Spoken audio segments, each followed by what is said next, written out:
الحمد لله نحمده ونستعينه ونستغفره ونؤمن به ونتوكل عليه ونعوذ بالله من شرور أنفسنا ومن سيئات أعمالنا من يهد الله فلا مضل له ومن يضلله فلا هادي له ونشهد أن لا إله إلا الله ونشهد أن لا إله إلا الله وحده لا شريك له ونشهد أن محمدا عبده ورسوله الذي أرسله بالحق بشيرا ونذيرا وداعيا إلى الله بإذنه وسراجا منيرا فقد قال الله تعالى في كلامه المجيد والفرقان الحميد أعوذ بالله من الشيطان الرجيم بسم الله الرحمن الرحيم والفجر وليال عشر والشفع والوتر والليل إذا يسر هل في ذلك قسم لذي حجر وقال النبي صلى الله عليه وسلم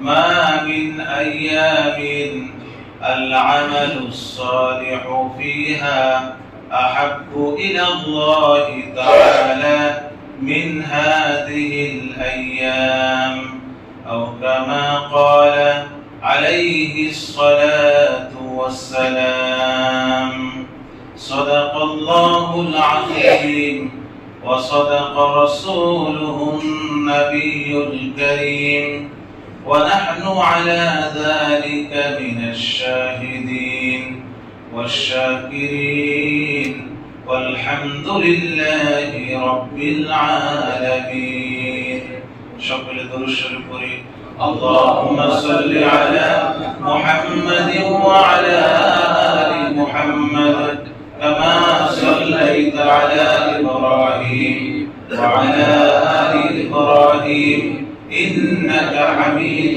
مجيد اللهم بارك على محمد وعلى آل محمد كما باركت على إبراهيم وعلى آل إبراهيم إنك حميد مجيد بلغ العلا بكماله كشف الدجى بجماله حسنت جميع خصاله صلوا عليه وآله সম্মানিত মুআজ্জাজ মুহতারাম মহান আল্লাহ তাআলার বিশেষ মেহমানবৃন্দ আল্লাহ তাআলা আমাদেরকে তার মেহমান হিসেবে কবুল করেছেন দ্বীনি কিছু আলোচনা শোনার জন্য মসজিদে আগে নিয়ে আসছেন এই জন্য রব্বুল আলামিনের প্রতি অন্তরের গভীর থেকে শুকরিয়া আদায় করি সকলে করি আলহামদুলিল্লাহ ওয়া শুকরু লিল্লাহ ভাইরা আমার আমরা এমন একটি সময় পার করছি যে সময় সম্পর্কে আমাদের অনেকেরই ধারণা নাই অনেকের জানাও নাই যে আমরা কি অবস্থায় পার করতেছি কোন সময় আমাদের মাঝখান থেকে চলে যাচ্ছে কোন সময়ের মধ্য দিয়ে আমরা যাচ্ছি অনেকে এই বিষয়ে একেবারেই বেখবর অন্যান্য দিনের মতো অন্যান্য মাসের মতো অন্যান্য ঘন্টার মতো আমরা এই সময়গুলো পার করতেছি আল্লাহ তাআলা বছরের 12 মাসের 30টা দিন 30 দিনের 24 ঘন্টা, প্রতি ঘন্টায় কত মিনিট? 60 মিনিট। সব দেখতে এক মনে হয়, সবকিছুই একই রকম, টাইমিং সব একই মনে হয়, তো সব এক, সব আল্লাহর সৃষ্টি, সব এক মনে হয়। কিন্তু ভাইরা আমার, কিছু সময়, কিছু দিন, কয়েকটি মাস আল্লাহ তাআলা নির্ধারণ করেছেন শুধু তার জন্য বরাদ্দ, শুধুমাত্র তার জন্য এই সময়গুলোকে, এই দিনগুলোকে আল্লাহ তাআলা বরাদ্দ করেছেন, যেটা আল্লাহ তাআলা আমাদেরকে প্রতি মুহূর্তে ডাকতেছেন যে বান্দা, এ বর্ণিত বল্লভীর অমুক ফ্ল্যাটের বাসিন্দা, তুমি এই সময়গুলো কেন ব্যয় করতেছো অনর্থক কাজে? এই মাসটা তো, এই সময়টা তো আমাকে সময় তুমি দাও। কিন্তু আমরা ভাইয়েরা, এমন অবস্থা, যেহেতু ওই কান আমাদের নাই, শোনার মতো ক্ষমতা নেই, বিনা আমরা এগুলোকে না শোনার মতো করে, দেখেও না দেখার ভান করছি, শুনেও না শোনার ভান করছি। কেমনে আল্লাহর ভাষা শুনবো? আল্লাহর ভাষা শোনার উপায় তো আম্বিয়া ইকরাম, নবীজি সাল্লাল্লাহু আলাইহি ওয়াসাল্লাম আল্লাহর ভাষা আমাদেরকে বলেছেন, জানিয়ে দিয়েছেন। নবীজি নেই, নবীর ওয়ারিসরা শুনিয়ে দিচ্ছেন, প্রতি জুমায় আলোচনা হচ্ছে, কিন্তু আমরা কি করি? শুনে না শোনার ভান করি, দেখে না দেখার ভান করি। কেননা এইগুলো বিনিময় তো নগদ না, সব বাকি, মৃত্যুর পর ওগুলো পরে হিসাব। এইরকম চিন্তা চেতনা আমাদের মাঝে কাজ করে। তা না হলে যদি আমরা নবীজির এই ডাক, আল্লাহর এই আহ্বান যদি আমরা বুঝতাম, এটা যে কি বেনিফিট, কি লাভ, এটা যদি আমরা বুঝতাম, তাহলে মসজিদগুলো এই সময়ে 5 ওয়াক্ত মসজিদ মৌমাছির চাকের মতো মানুষ জিকিরে মুখরিত করত মসজিদগুলো।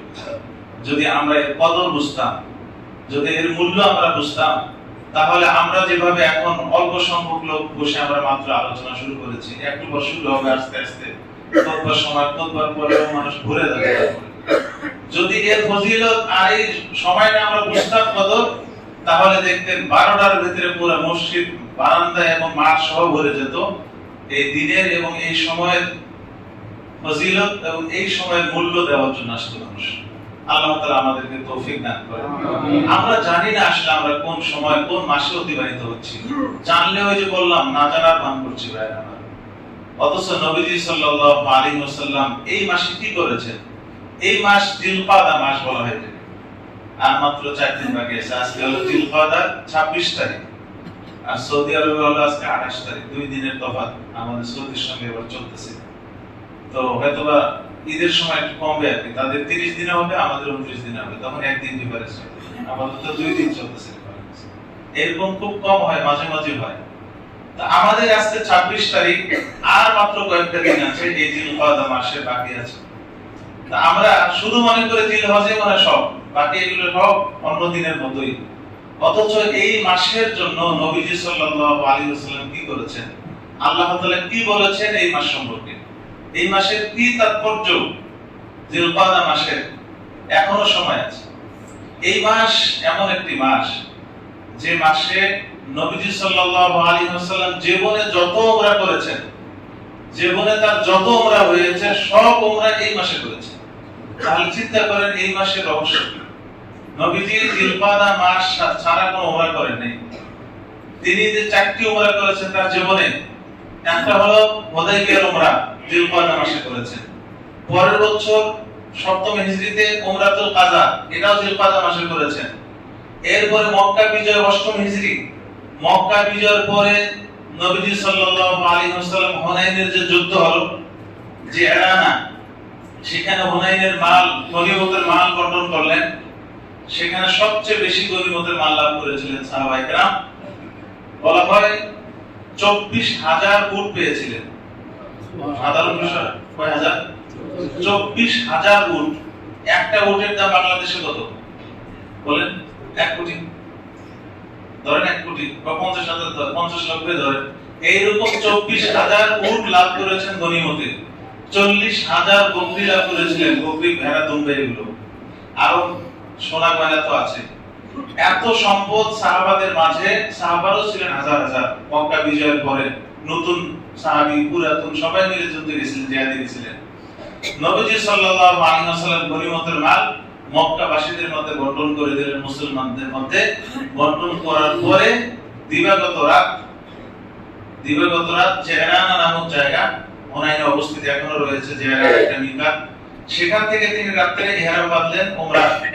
সেখান থেকে তিনি উমরা নিয়াতে রাত্রে এসে উমরা করে তিনি আবার জেরানে চলে গেলেন। সাহাবায়ে কেরাম টেরই পান নাই নবী উমরা করে আসছেন। কেন সাহাবারা যদি টের পাইতেন যে নবীজি আজকে উমরায় যাবেন, তাহলে পুরো হুনাইন খালি হয়ে যেত, পুরো ওই জেরানা পুরো উপত্যকা খালি, সবাই কি ভিড় জমা হতো মক্কায় এসে। নবীজি সাল্লাল্লাহু আলাইহি ওয়াসাল্লাম এমনটা করেন নাই। তো এই যে নবীজি সাল্লাল্লাহু আলাইহি ওয়াসাল্লাম হুনাইনের যুদ্ধে জেরানার যে উমরাটা করেছিলেন, সেটাও কোন মাসে? জিলকদ মাসে, এই মাসে। এরপর হজ্জাতুল বিদা, বিদায়ী হজের নবী সাল্লাল্লাহু আলাইহি ওয়াসাল্লাম যে আসলেন, এই উমরার ইহরামও বেঁধেছিলেন তিনি জিলকদ মাসে। তো এই জন্য ভাইয়েরা আমার, নবীজির সমস্ত উমরা কোন মাসে হয়েছে? আরো মজার ব্যাপার হলো, এই মাসের সুনির্দিষ্ট এই মাসকে কেন্দ্র করে আল্লাহ তাআলা আয়াত নাযিল করেছেন।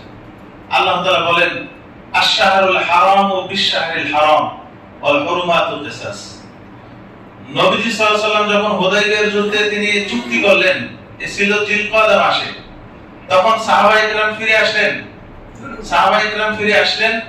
নবীজি সাল্লাল্লাহু আলাইহি ওয়াসাল্লাম যখন পরের বছর যাচ্ছেন, তখন আল্লাহ তাআলা আয়াত নাযিল করলেন, আশ-শাহরুল হারাম বিশ-শাহরিল হারাম। জিলকদ মাস গত বছর শাহরে হারাম ছিল, হারাম সম্মানিত মাস ছিল, এর বিনিময়ে এই বছর সম্মানিত মাসে আপনি কি করবেন? উমরা করবেন। এটা একটু কম বেশ হবে না। গত বছর যেটা মিস করেছেন, যে মাসে করার কথা, আমি এবার এই মাসেই সেটা দিলাম, সেই উমরা করার সুযোগ দিলাম। সরাসরি আল্লাহ তাআলা বলেন আশ-শাহরুল হারাম। এই যে হারাম, আমরা শুধু হারাম বলতে বুঝি মসজিদুল হারাম। মসজিদুল হারাম তো হলো শুধু একটা স্থান কেন্দ্রিক, ওখানে গুনার কাজ করলে অনেক গুনাহ, সওয়াবের কাজ করলে কি অনেক সওয়াব, ঠিক না? ওখানে গিয়ে যত আমরা সওয়াবের জন্য আমরা কি করে লাফালাফি করি, খুব সওয়াবের দরকার, ওখানে গেলে আমাদের পরে গুনাহ থেকে বাঁচি, খুব ভালো কথা। কিন্তু আল্লাহ তাআলা যে একটা সময়কে হারাম বানিয়ে দিয়েছেন, একটা মাসকে, 4টি মাসকে হারাম বানিয়ে দিয়েছেন, ওখানে যেরকম হেরেমের মধ্যে, হারামের মধ্যে যেরকম নামাজ পড়লে অধিক সওয়াব, গুনাহ করলে অধিক গুনাহ, এইরকম যারা ওই মসজিদুল হারামে যেতে পারেন না, তাদের জন্য তো এই অফারটা দিয়েছেন। তাদের জন্য তো বলেছেন এই 4টি মাস, মিনহা আরবাআতুন হুরুম। আল্লাহ তাআলা বলেছেন আল্লাহর 12 মাসের মধ্যে 4টি মাস হলো হারাম, আশ-শাহরুল হারাম, 4 মাস হলো হারাম মাস, সম্মানিত মাস। এই মাসে আল্লাহ তাআলা বলেছেন কি, যে ফালা তাসলিমু ফীহিন্না আনফুসাকুম, খবরদার এই মাসে গুনাহ করবে না। সব যতটুকু কামাও তোমাদের ব্যাপার, কিন্তু গুনাহ অন্তত করো না। আল্লাহ তাআলা গুনাহকে বেশি গুরুত্ব দিয়েছেন, যে এই সময়গুলোতে, এই মাসগুলোতে খবরদার গুনাহ করতে যাও না।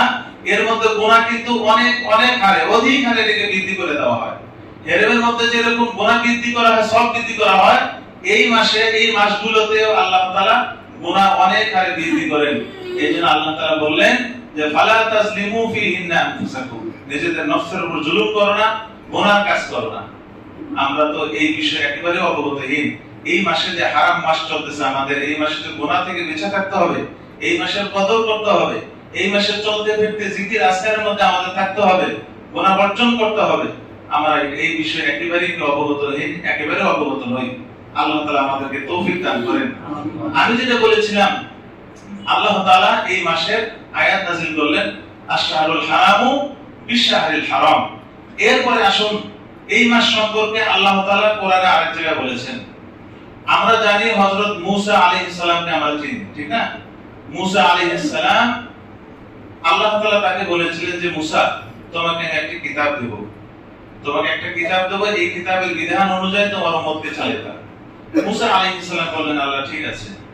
যখন তিনি বনী ইসরাইলকে নিয়ে চলে আসলেন, ফেরাউনের এই জুলুম থেকে বেঁচে আসলেন, পাহাড়ে সমুদ্র পার হয়ে আসলেন, নীল নদ পার হয়ে আসলেন, তখন আল্লাহর কাছে মূসা আলাইহিস সালাম বায়না করলেন যে আল্লাহ, কিতাবটা যদি দিতেন তাহলে এদের উপর আমি কিছু নিয়ম কানুন আরোপ করতাম। আল্লাহ তাআলা বলেন যে ঠিক আছে, তুমি 30 দিন আমার জন্য বরাদ্দ করো। 30 দিন বরাদ্দ করবে, উম্মতের সাথে কি তোমার বেশি কোনো কি চলবে না, কথাবার্তা খুব তোমার এইভাবে কি তোমার চলাফেরা চলবে না। 30টা দিন তুমি আমার জন্য বরাদ্দ করো এবং রোজা রাখবা 30 দিন, পুরো 30 দিন শুধু রোজা রাখবা। মূসা আলাইহিস সালাম 30 দিন রোজা রাখলেন। এই 30 দিনের কোন দিন জানেন? এই জিলকদ মাস। কোন মাস? এই যে রানী জিলকদ মাস চলতেছে। এই জিলকদ মাস 30 দিন হযরত মূসা আলাইহিস সালাম কে রেখেছিলেন? আমরা কয়টা রোজা রেখেছি জিলকদে?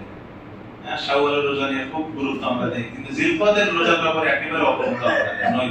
জিলকদে 30 দিন রোজা মূসা আলাইহিস সালাম রাখার পরে তিনি কি করলেন? আল্লাহ তাআলাকে বললেন, আল্লাহ 30 দিন তো রোজা রাখলাম, এবার কি আসবো তুর পাহাড়ে? আল্লাহ বলে যে না, আরো 10টা রোজা রাখো। আর এই 10 রোজা হলো সামনে যে আমাদের 4 দিন পর আসতেছে জিলহজ, জিলহজের 10টি দিন। আল্লাহ বলেন যে আরো 10টা দিন আছে আমার কাছে অতি প্রিয়, এই 10টি দিনে তো রোজা রাখতে হবে। সেই 10 দিন হলো সামনে আসতেছে জিলহজের প্রথম 10 দিন। ব্যাপারটা ছিল মূসা আলাইহিস সালাম জিলকদ মাসে 30টা রোজা রাখার পরে মুখে একটু গন্ধ চলে আসছে, রোজা রাখলে যা হয়, উনি মিসওয়াক করে ফেলেছেন। মিসওয়াক করলে মুখের গন্ধ কি চলে যায়। তখন ফেরেশতারা বলা বলি করলো যে কি ব্যাপার, মুসার থেকে যে ঘ্রাণটা পাইতাম মিশকের মধ্যে, এটা নাই কেন? তখন আল্লাহ তাআলা বললেন যে তো মিসওয়াক করেছে, ওকে তো আমি মিসওয়াক করতে বলিনি, ওকে তো এইভাবে, তার ঘ্রাণটা তো আমার জন্য কি ছিল, অনেক অনেক খুশবু ছিল, সেটা কেন করলো? বিদায় তার জন্য আরো 10 দিন কি করলাম? রোজা বরাদ্দ। এই কথা আল্লাহ তাআলা কোরআনে বলেছেন, ওয়া'আদনা মূসা 30 লাইলা। আমি মূসাকে 30 দিন কি করেছি? 30 দিনের জন্য আমি তাকে ওয়াদা দিয়েছি, বরাদ্দ করেছি, আমার জন্য রেখেছি। ওয়া'আতমামনা বিআশ, এবং আমি তার সাথে আরো 20 দিন কি করেছি? আরো 10 দিন আমি যোগ করে দিয়েছি। ফাতাম্মা মিকাতু রাব্বিহি 40 লাইলা। তার মিকাতের সময়টা 40 দিন হয়ে গেল। 40 দিন পর আল্লাহ তাআলা তাকে তাওরাত দিলেন, অর্থাৎ 9 জিলহজ যে ছিল, এবার শুনেন, 9 জিলহজ মূসা আলাইহিস সালাম তুর পাহাড়ে গেলেন, গিয়ে বলতেছেন যে আল্লাহ আপনাকে একটু দেখতে চাই, এত সাধনা করলাম, এখন দিলটা অনেক ফ্রেশ, আপনার মহব্বত দিয়ে আমার কলব ভরে গেছে, আপনাকে একটু দেখতে চাই। আল্লাহ তাআলা বললেন যে লান তারানি, দেখতে পাবে না, আমাকে এগুলো কি তুমি কি এগুলো বায়না ধরো না, দেখতে পাবে না। উনি বললেন যে আমি দেখবই, আপনাকে দেখার ব্যবস্থা করেন। আল্লাহ তাআলা কি করলেন? তার নূরের সামান্যতম একটু তাজাল্লি দিলেন, সাথে সাথে খাররা মূসা সাইকা, মূসা সাল্লাল্লাহু বেহুশ হয়ে গেলেন। কোরআনে আসছে তিনি বেহুশ হয়ে পড়লেন। 10 জিলহজ মূসা আলাইহিস সালামকে আল্লাহ তাআলা তাওরাত এই কিতাব দিয়ে বললেন যে এবার যাও, তোমরা এর আগে চলে যাও, গিয়ে দেখো তোমার উম্মতরা কি হয়েছে, গোমরাহ হয়ে গেছে, সামিরে তাকে গোমরাহ করে ফেলেছে। লম্বা ঘটনা। তা আমি যেটা বললাম যে এই যে জিলকদ মাস, এই মাসের কত তাৎপর্য, অত সেই তাৎপর্য আমরা জানি, কিন্তু জানিও না জানার ভান করছি, শুনি, শোনার পরেও ভাইরা আমরা না জানা না শোনার ভান করছি। এই যে জিলকদ মাস, এই জিলকদ মাসের সম্মান কাফেররাও করে।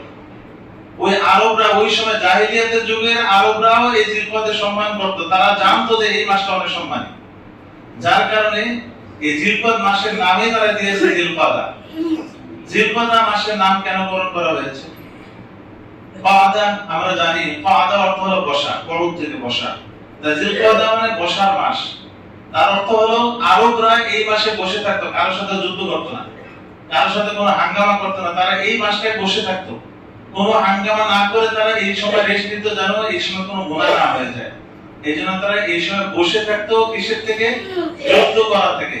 এই জন্য এই মাসের নামকরণ করা হয়েছে জিলকাদা, মানে বসার মাস।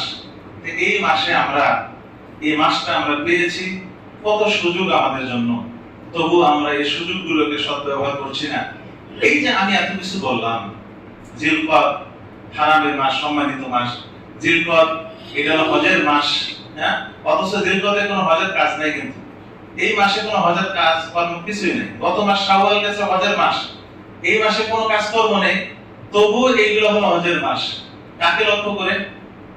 ওই যে জিলহজের 10 দিনকে লক্ষ্য করে, জিলহজের 10ম জিলহজকে লক্ষ্য করে এই মাসগুলোকে সম্মানিত করা হয়েছে। এই মাসের সম্মান কেন? জিলহজের খাতিরে।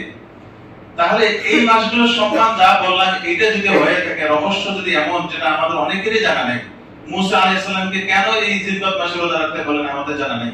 হ্যাঁ, এই যে জিলকদ মাসের কথা আল্লাহ কোরআনে কেন বললেন, নবীজি কেন বারবার এই মাসে উমরা করালেন, আর উম্মতের জন্য জিলকদ মাসে উমরা করা হাদিসে আসছে সুন্নাত। ফিকহ কিতাবে সুন্নাত লেখছে জিলকদ মাসে উমরা করা। এই যে এত কিছু আল্লাহ তাআলা জিলকদ কেন্দ্রিক করলেন, রহস্য আমাদের জানা নেই। কিন্তু আমরা যা বুঝলাম এই মাসের অনেক কি রয়েছে, তাৎপর্য অনেক গুরুত্ব রয়েছে। এবার আসুন, জিলকদের যদি এই গুরুত্ব হয় তাহলে জিলহজের কি গুরুত্ব? জিলহজ কেন্দ্রিক যদি জিলকদের এই গুরুত্ব হয় তাহলে জিলহজের কি গুরুত্ব একটু চিন্তা করুন। একটা হাদিস আপনাদেরকে একটা উদাহরণ দিয়ে বলি। নবীজি সাল্লাল্লাহু আলাইহি ওয়াসাল্লাম একদিন সাহাবাদেরকে নিয়ে বলতেছেন, হে আমার সাহাবারা, আলা আদুল্লুকুম আলা মা ইয়ামহুল্লাহু বিহি আল খাতায়া ওয়া ইয়ারফাউ বিহি আদ-দারাজাত। হে আমার সাহাবারা, আমি কি তোমাদেরকে এমন একটি কাজের সন্ধান দেব যে কাজটা করলে তোমাদের গুনাহগুলো maaf হয়ে যাবে এবং তোমাদের দরজা বুলন্দ হতে হতে আল্লাহর কাছাকাছি চলে যাবে, একটা আল্লাহর আপন কাছে হয়ে যাবে, কাছে চলে যাবে। যা বলবো আল্লাহ তোমার কথা শুনবে, এরকম কাছে চলে যাবে। তো এরকম কি একটা আমল তোমাদেরকে বলবো? সাহাবারা বলেন, বালা ইয়া রাসূলুল্লাহ। সাহাবারা বলেন, ইয়া রাসূলুল্লাহ, অবশ্যই, এটা তো আমাদের ভাগ্য, এমন আমল কে না চায়, আপনি বলুন। নবীজি সাল্লাল্লাহু আলাইহি ওয়াসাল্লাম বললেন, ইসবাগুল উযু আলাল মাকারিহি। এক নম্বর হলো যে কষ্ট হওয়া সত্ত্বেও ওযু করা, পরিপূর্ণ ওযু করা। শীতকাল, ঠান্ডা লাগতেছে, পানি তাও ওযু করতেছে।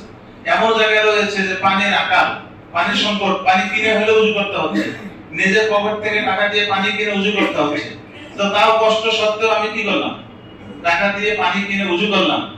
এইরকম বিভিন্ন সিচুয়েশনে পানির অভাব, পানির আকাল বা পানির ক্ষতিকর, তারপরেও যদি সে ওযু করে এক নাম্বার, তাহলে তার এই দুইটা কি আল্লাহ তাআলা মর্যাদা দান করবেন। আরেকটা বললেন কি, ওয়াকাসরাতুল খুতা ইলাল মাসাজিদ, এবং যদি সে মসজিদের দিকে বেশি বেশি তার কদম পড়ে, তার মসজিদের দিকে তার বেশি কদম, অর্থাৎ কদম তো আমরা দেখতে পারি না, ফেরেশতারা না দেখে যে কার কদম কতবার গেছে মসজিদের দিকে। আমরা যে মসজিদে আসি, এগুলো তো কিয়ামতের দিন কি করা হবে? সব হিসাব করা হবে। হাদিসে আসছে, মসজিদের দিকে যারা আসে একটা কদম ফেললে একটা সওয়াব লেখা হয়, একটা দরজা বুলন্দ করা হয়, আর একটা পা উঠালে একটা গুনাহ maaf করা হয়। সুবহানাল্লাহ। তো এই যে হাদিসে আসছে, আমরা যতবার পা ফেল দিছি, একটা পা ফেললে আরেকটা পা অটোমেটিক কি হয়ে যায়? উঠে আসে।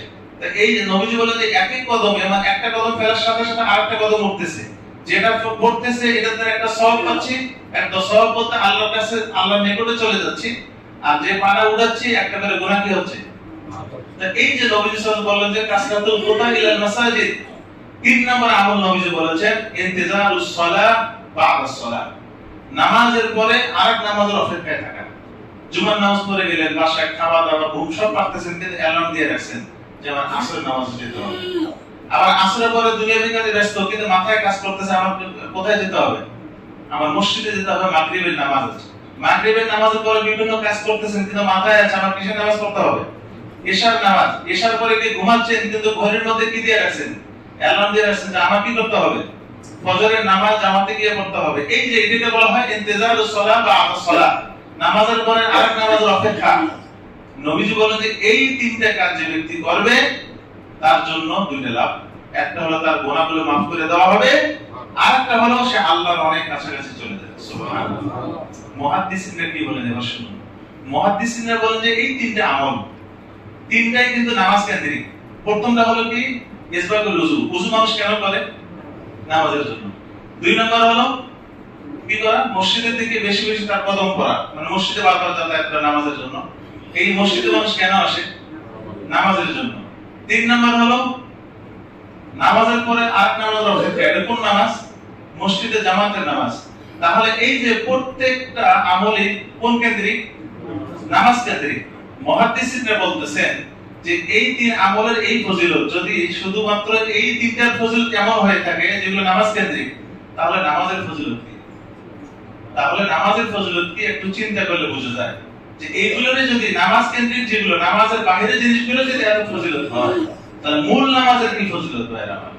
আমরা বুঝি না, এই চোখ আমাদের নাই, কেমনে থাকবে? আমাদের তো সামনে যে কত কণা আর যে জিনিস ঘটতেছে, এটাই তো আমরা দেখি না, এটাই তো আমরা দেখি না দূরবীন ছাড়া। তাহলে ওইগুলো আমরা কেমনে দেখব? ওই চশমা তো আমাদের নাই।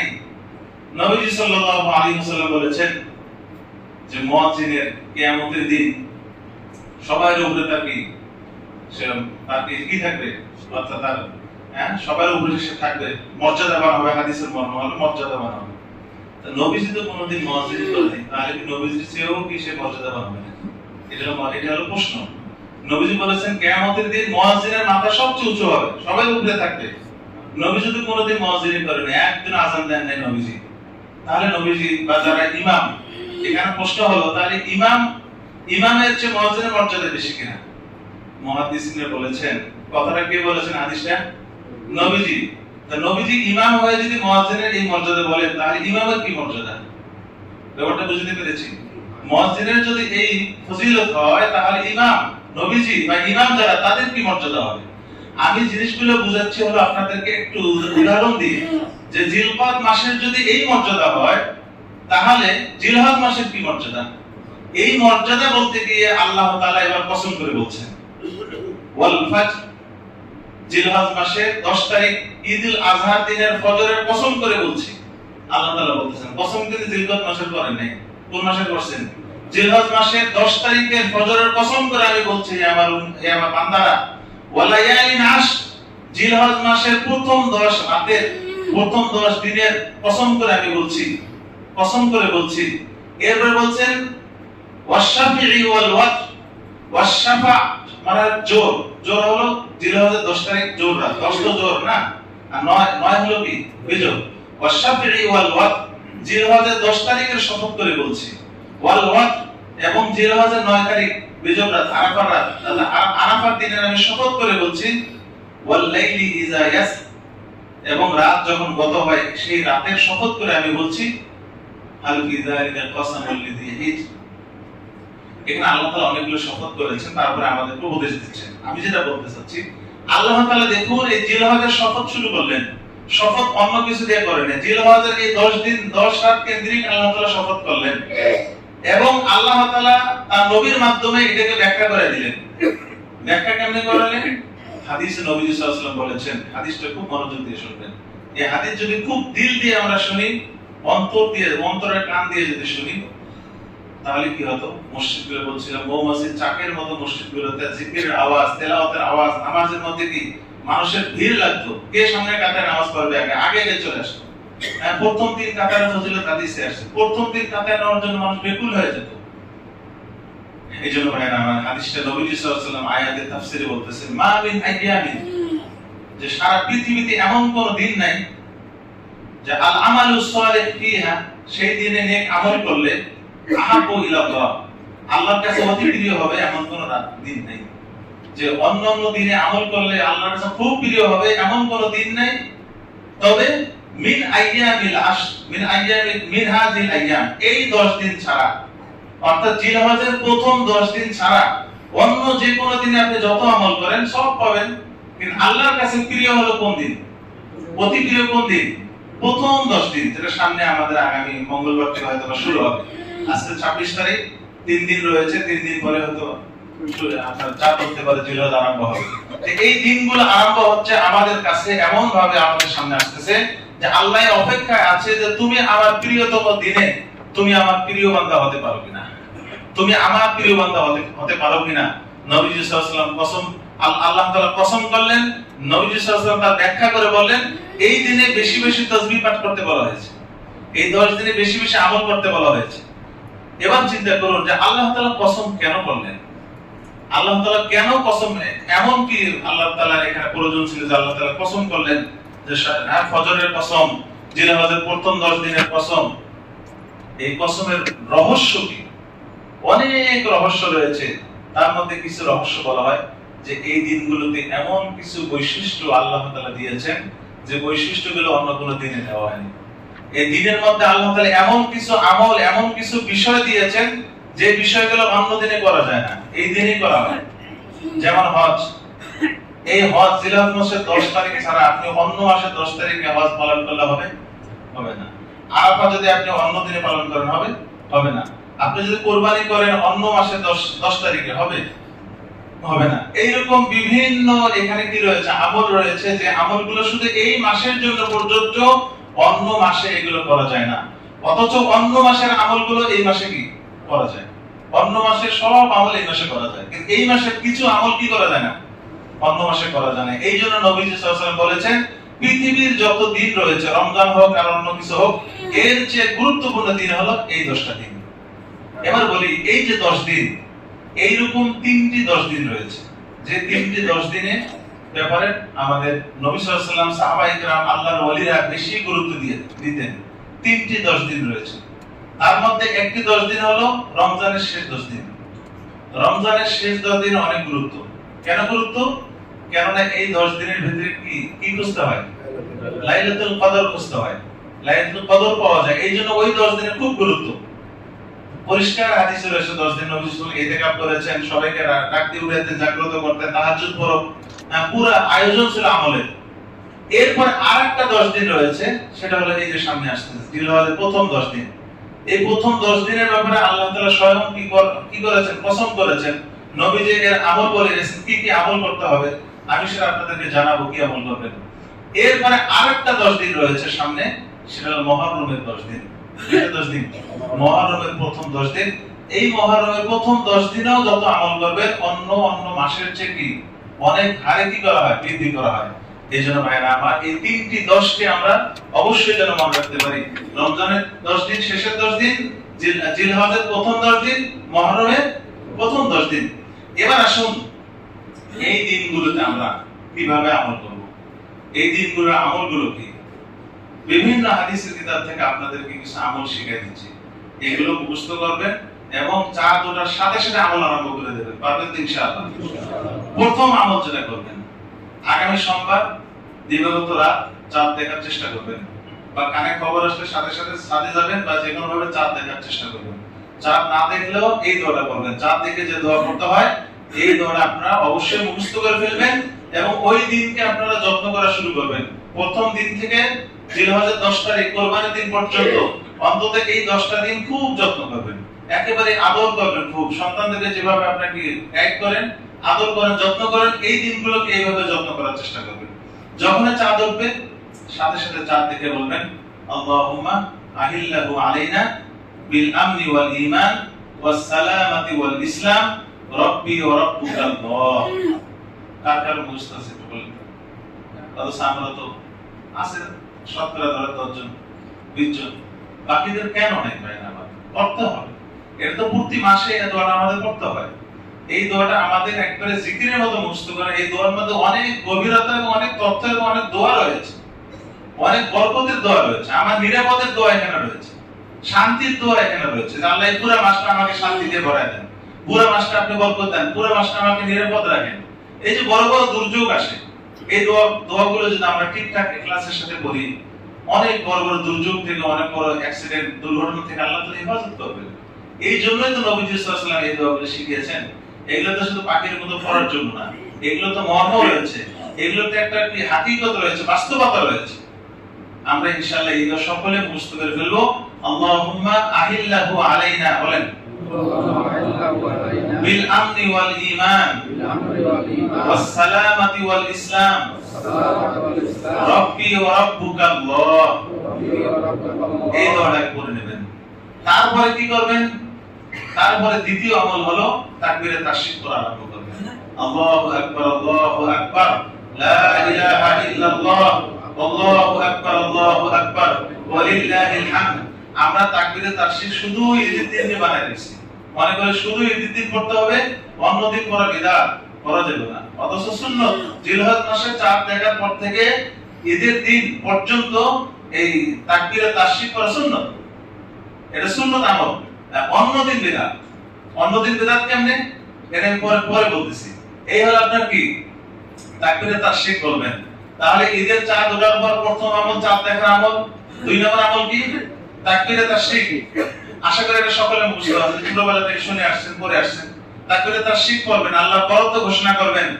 3 নম্বর আমল হলো চাঁদ ওঠার, যখন চাঁদ দেখবেন, চাঁদ যখন উঠে গেছে খবর পাবেন, এরপরে আর হাত এবং পায়ের নখ, মাথার চুল, মোজ, দাড়ি বা যে কোনো অবাঞ্ছিত লোম কোনোটাতে হাত দেবেন না।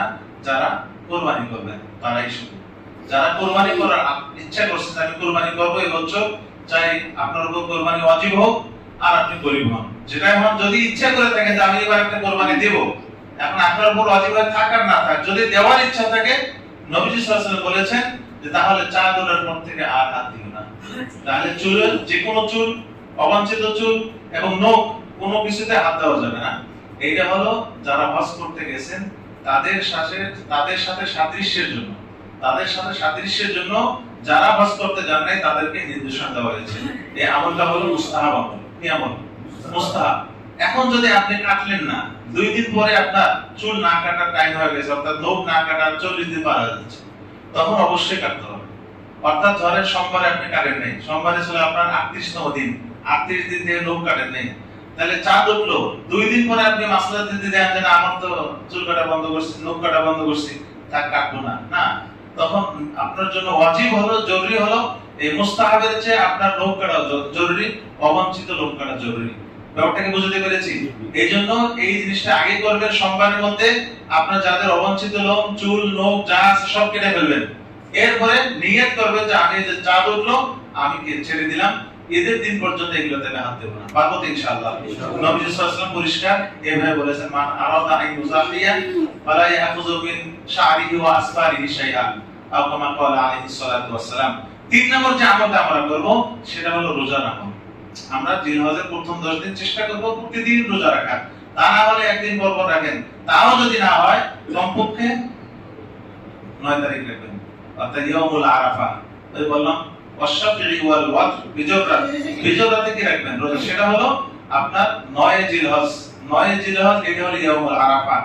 এখন ইয়াউমুল আরাফা তো ওখানে হয় আগের দিন, আপনি 2 দিনে রাখেন, আগের জিলহজ রাখেন, 9 জিলহজ রাখেন, সমস্যা যদি আপনার সমস্যা মনে হয়, সমস্যা তো নাই আসলে, আপনি প্রতিদিন রাখেন না, পেয়ে যাবেন, অথবা শেষের 2 দিন রাখেন, আপনার রাখেন, তাহলে ওটাও হবে এটাও হবে, তাহলে কোনো সংশয় থাকলো না।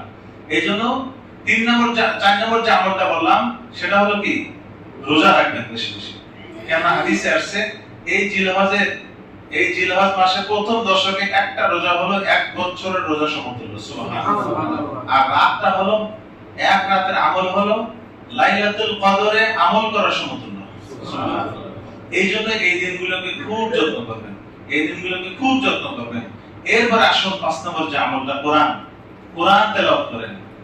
এই 9 দিনের মধ্যে 1 কদম কোরআন করে ফেলেন। প্রতিদিন যদি আপনি 3 পারা করে তেলাওয়াত করেন, কোনো ব্যাপারই না। আমরা মক্কা মদিনায় গিয়ে খুব উৎসাহিত হয়ে একবার 4-5-6 দিনে কি কোরআন খতম করে ফেলি, খুব আগ্রহ জন্মে। এখনো তো আমাদের আগ্রহ থাকা উচিত যে আমার এই যে পবিত্র সময় একটা আসে 10 দিন, আল্লাহ তাআলা যে দিনের ব্যাপারে পছন্দ করেছেন, যে দিনের ব্যাপারে এত কিছু হাদিস, এত আয়াত, এত কিছু, এই দিনের এত ফজিলত, বিদায় এই ফজিলত কি করা যাবে না, মিস করা যাবে না। বিদায় জিলহজের চাঁদ ওঠার পর থেকে নিয়ত করবেন যে আমি ঈদের দিনের আগেই আমি 1 কদম কোরআন পড়ে ফেলবো।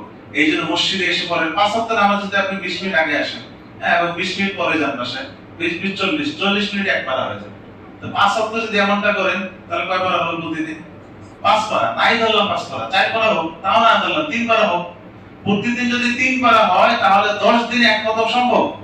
আপনি ধরেন আপনার কর্মক্ষেত্রে রয়েছে, সেখানে আপনি কোরআন তেলাওয়াত করেন, আপনি ওখানে সুযোগ পেলেই কোরআন তেলাওয়াত করেন। এই দিনটাকে খুব যত্ন করেন, তেলাওয়াতের মধ্যে বেশি বেশি থাকেন।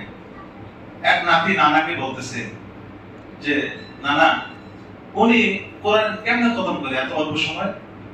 নানা নাতিকে বলতেছে যে তুমি যেরকম দিনে 5 ঘন্টা ফেসবুকের মধ্যে পড়ে থাকো, উনি ওই দিনে 5 ঘন্টা কোরআনের মধ্যে পড়ে থাকে, এই জন্য ওনার কোরআনটা তাড়াতাড়ি খতম হয়েছে।